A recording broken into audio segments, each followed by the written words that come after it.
Good morning, guys. Our temperature is 20 degrees. 20 degrees. Beginning mileage 18008.8. 18008.8. Well, good morning, guys. What do you think about that white stuff we got last night? I've been waiting for that for a while. I was a little bit worried that it might be real super slick because it had rained so much underneath, but it appears that the ground was warm enough that it didn't freeze underneath, so I hope that's the case.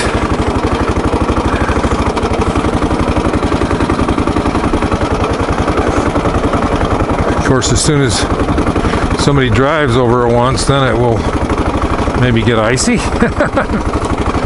Anyway, we'll take a short little run here and check it out.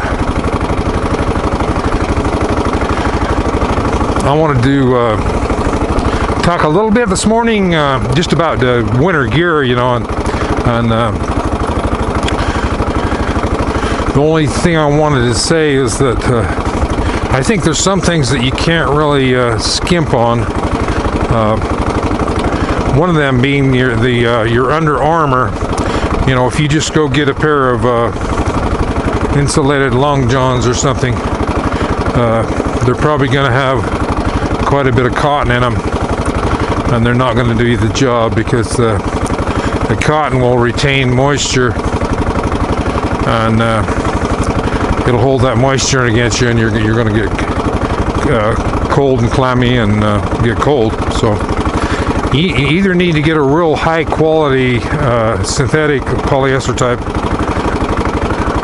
Under Armour that's designed for that, or, in my opinion, I think the best is to get the merino wool.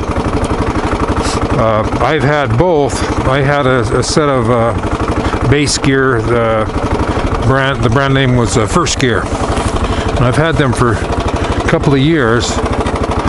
They're just every bit as good today as they were when I first got them. All that I have done to take care of them is I've just washed them out by hand each time, then let them hang to dry. So. And then I recently purchased a pair of the merino wool. I don't know, it may be Smart Wool. Smart Wool may be a brand. The name might have something to do with the way it's treated. Maybe they treat it somehow so that it, you know, well, wool kind of has a bad reputation that people say it's scratchy and itchy and whatever. But I don't think that the fine wools, I don't think are that way. You know, I think that's more the coarser wool. So this merino wool is very fine wool. And anyway, I got that pair, and they're so really sheer, kind of chic or whatever, thin. But boy, you put them on, and they're just immediately you feel toasty, but never too warm. You know, you can wear them, you know, in the heat or in the cold, and they'll insulate you and wick away the moisture. So I think they're the best. And then of course you need your mid layer, something for insulation, and then you need your outer layer, something to, you know, cut the wind and be rainproof, but also breathe. If you just put on something that's airtight, plastic rain suit or something, you're gonna retain moisture inside of that. So you can go as expensive as you want, but or you can go more value minded. I just get some kind of a, what they used to call them 60-40 jackets or something like that. That'd be pretty well rain resistant, you know, it'll cut some wind. And then I put, you know, a layer or two of light insulation. Maybe one of, you know, on these bikes, riding the bike, maybe what would be really good is, and one thing that I purchased recently was a light down jacket. In fact, I have it on this morning. It's like I got it from REI. It's one of those that you can fold it up into the little size, you know, smaller than half the size of a box of Kleenexes. You fold it inside of its pocket. But then you open it up and it poofs up. And anyway, they'll keep you warm.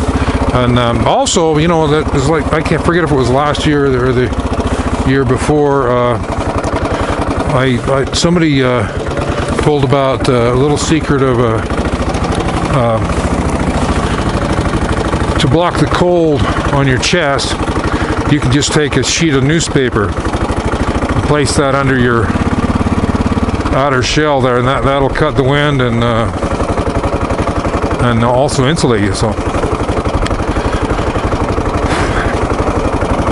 on the hands, you know, I'd get a good set of winter motorcycle gloves with like Thinsulate or something like that, and then I'm wearing the wool liners, the merino wool liners. I like those.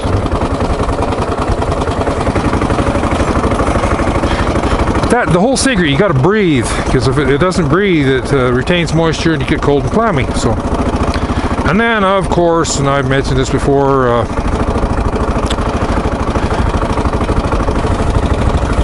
you've got to have the double lens helmet. So thanks to NT8, old Navy Thomas 8, he was the one that told me about the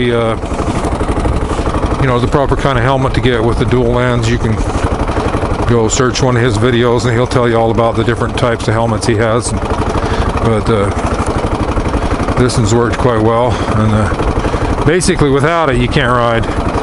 You can't ride without the double lens. So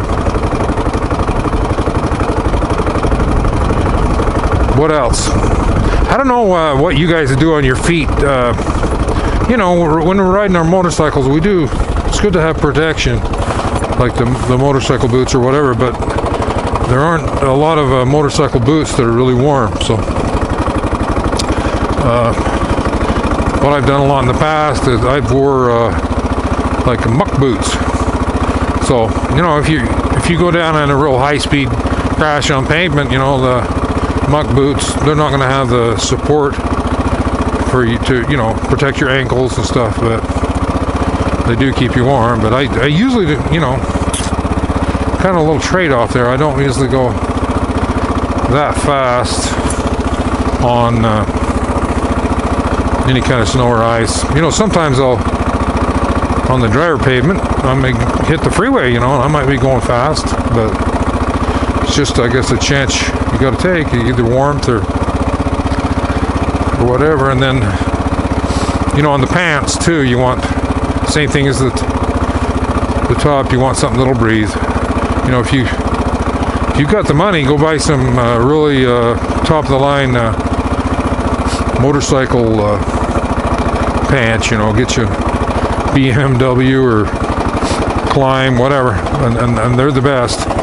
But you can get by with less than that. I just wear a couple of layers. I wear a base layer and then maybe another one over that, and then I put on the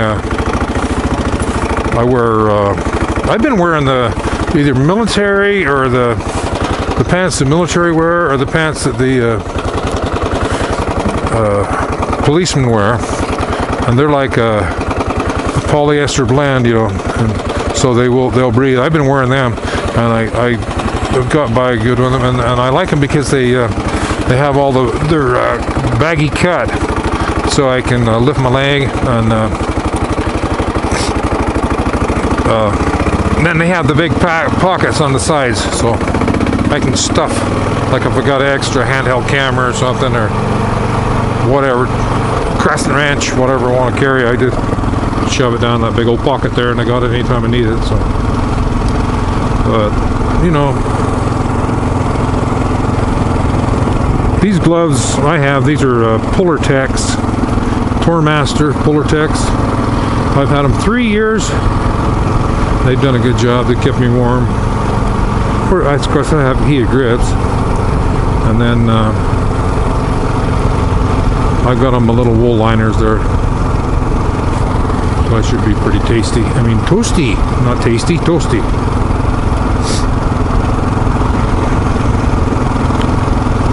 We'll go a little short cruise here. I guess, supposedly, I guess this road is okay. I mean, it's got salt and cinders on it, so you never know though. It just depends on your temperature. These roads can get slick. Right now we're at 20, so never know. Anyway, we're not breaking any big records today. We're just going to go for a little bit of cruise out and about here, and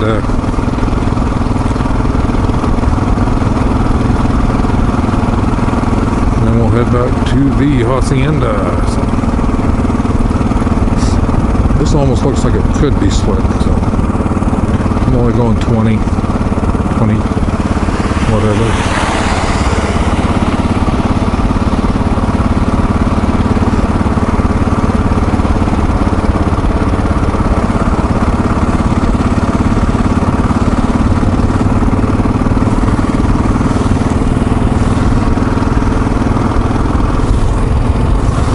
Maybe we'll see if we can get the fast lane here. There we go. That's one thing about it. When you got two lanes, then a lot of times the traffic will burn off one lane. Usually it's the right, you know, like on freeway or whatever, it's usually the right lane that will be clear because that's where your trucks go. But in this case, looks like everybody's taking this left lane, so it's a little bit cleaner.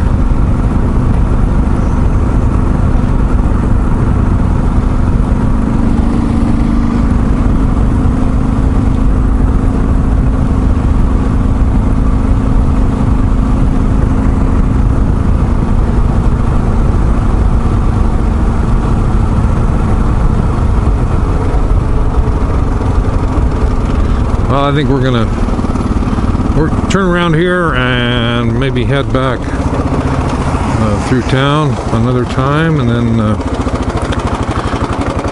see how that goes.